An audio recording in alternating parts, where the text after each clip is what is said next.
भोपाल के police commissioner Sanjay Kumar का बयान, हमने गिरीवाला को 3 नोटिस भेजे हैं। ये बयान सामने आया, गिरीवाला जांच में सहयोग नहीं कर रही हैं। तो देखिए, ये बयान पुलिस की तरफ से कहा गया, हाई कोर्ट से अग्रिम जमानत रद्द करने की मांग की गई है। तो गिरीवाला जांच में सहयोग नहीं कर रही हैं, ये पुलिस की तरफ से बड़ा बयान सामने आया है। हाई कोर्ट से अग्रिम जमानत रद्द करने की मांग की जा रही है। करें कि 1 नोटिस दिया, आपका दावा है 3 नोटिस दिए, वो झूठ बोल रही हैं क्या? नहीं, हमने 3 नोटिस दिए हैं और क्योंकि उन्होंने सहयोग नहीं किया तो आज हमने उनकी एंटीसिपेटरी बेल कैंसिल करवाने के लिए माननीय हाई कोर्ट में लगाया है। तो दूसरा सवाल ये है कि सीबीआई इंक्वायरी की अनुशंसा हो गई है, सरकार ने कर दिया। जी, वो शासन स्तर का डिसीजन है। मध्य प्रदेश शासन ने सीबीआई के लिए लिखा है, तो अब इसमें आगे की जो भी अग्रिम कार्रवाई है वो होना है। तो ट्यूशा शर्मा की शादी का एक वीडियो भी तेजी से वायरल हो रहा है। वीडियो में शादी के दिन ट्यूशा बहुत खुश दिखाई दे रही है, लेकिन उसे क्या पता था कि जिस घर में वो शादी करके जा रही है उसी घर से उसकी अंतिम यात्रा एक सस्पेंस के साथ निकलेगी, क्योंकि अभी तक ट्यूशा की मौत के कारणों का साफ पता नहीं चल पाया है। और ये आपको भी दिखाते हैं, ये ट्यूशा की शादी का वीडियो।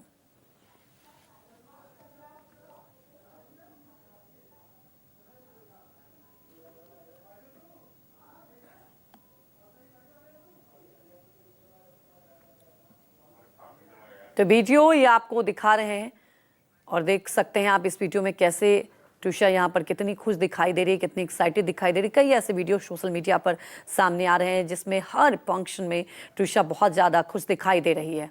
वहीं हमारे सहयोगी विपिन श्रीवास्तव भी हमारे साथ लाइव जुड़ चुके हैं।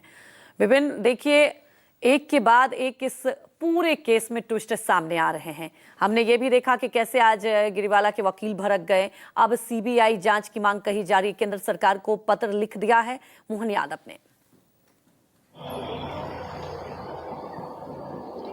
बिल्कुल सही कहा। आपसे कुछ देर पहले हम यहीं पर थे जब गिरीवाला के जो सिंह हैं, उनके वकील गिरीवाला सिंह इस समय वहां से निकली थी घर से अभी, और अभी ये जानकारी मिल रही है कि वो बयान देने गई है पुलिस को, क्योंकि जिस तरह से लगातार 3 नोटिस, जो कमिश्नर ने जिस बात की कही कि गिरीवाला सिंह को 3 नोटिस दिए गए हैं, उन्होंने कोई अब तक सपोर्ट नहीं किया है, किसी भी तरह का सहयोग नहीं कर रही है। इसलिए जो गिरीवाला सिंह को अग्रिम जमानत जो दी गई थी कोर्ट की तरफ से, उसको फिर से चैलेंज करने के लिए पुलिस भी अब आगे कार्रवाई करेगी, अगर ऐसा कुछ नहीं हुआ तो, अगर सपोर्ट नहीं किया।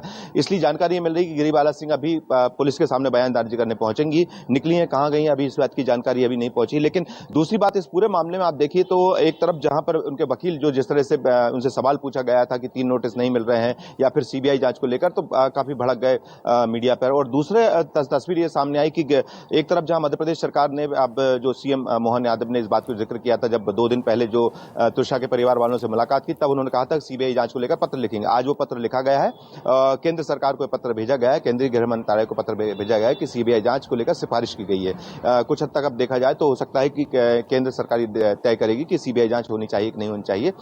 इस मामले में लगातार एक और बड़ी खबर है कि 2:30 बजे के आसपास, 2:30 से 3 बजे का वक्त तय किया गया है। 3 जो है याचिकाएं लगाई गई। एक याचिका समर्थ, जो कि तुषा के पति है और आरोपी है, जिस पर 30,000 रुपए का इनाम है, उसकी अग्रिम जमानत को लेकर याचिका लगाई गई है, समर्थ की लेकर। दूसरी तरफ तुषा के परिवार वालों की तरफ से 2 याचिकाएं लगाई गई। एक तो तुषा का दोबारा पोस्टमार्टम कराया जाए, जो कि भोपाल कोर्ट ने इससे पहले उसको याचिका को खारिज कर दिया था, तो अब वो हाई कोर्ट में लगाई गई याचिका। और दूसरी याचिका एक और लगाई गई है, वो ये कि जो गिरीवाला सिंह को अग्रिम जमानत की याचिका जो यहाँ पर लगाई गई थी भोपाल कोर्ट में, उसी को चैलेंज करने की कोशिश की गई, उसी को चैलेंज किया जा रहा है। उन तीनों मामलों पर आज सुनवाई होनी है।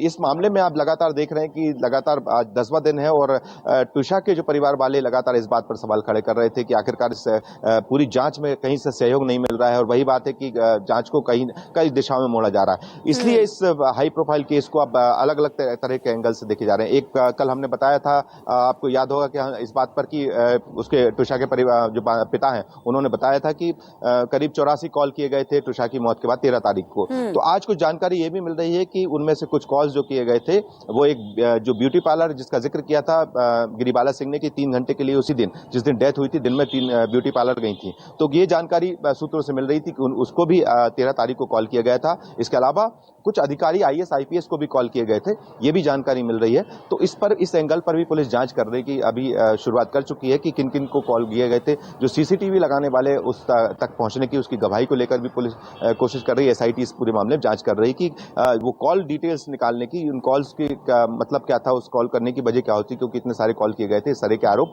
जो तुषार के परिवार वालों ने लगाया, उसे जांच में लिया गया है। इस मामले में अब देखना होगा कि क्या हाईकोर्ट की तरफ से समर्थ की अग्रिम जमानत को जो याचिका लगाई गई है, क्या उसको मंजूर करेगी। दूसरी तरफ अभी की स्थिति में लगातार हम देख रहे थे गिरिबाला सिंह अग्रिम जमानत के बाद से लगातार मीडिया के बयानबाजी में तेज थे, उनको भी नोटिस दिया गया था और अभी उन्होंने कहा है कि उनको किसी तरह के नोटिस नहीं मिले हैं या फिर वो अपने तर्क रख नहीं है कि इस पूरे मामले में क्या हो सकता है। लेकिन फिलहाल देखा जाए कि सबसे बड़ी हम देखना होगा कि आज जो कोर्ट में 2:30 बजे के बाद जो सुनवाई होनी है, उसमें आखिरकार जो तुषा की पोस्टमार्टम रिपोर्ट पोस्टमार्टम दोबारा कराने की अपील पर कोर्ट क्या डिसीजन लेती है। दूसरा, जो अग्रिम जमानत गिरिबाला सिंह को भोपाल जिला कोर्ट ने दी थी, उस पर क्या डिसीजन लेती है। और तीसरा, समर्थ को लेकर जो अग्रिम जमानत की अर्जी लगाई गई है, बिल्कुल विपिन, देखने वाली बात है कि जो अग्रिम जमानत की बात कही गई है, क्योंकि पुलिस का तो ये कहना है कि देखिए सहयोग नहीं कर रही है गिरिबाला। फिलहाल हमारे साथ जुड़ने के लिए आपका बहुत बहुत शुक्रिया।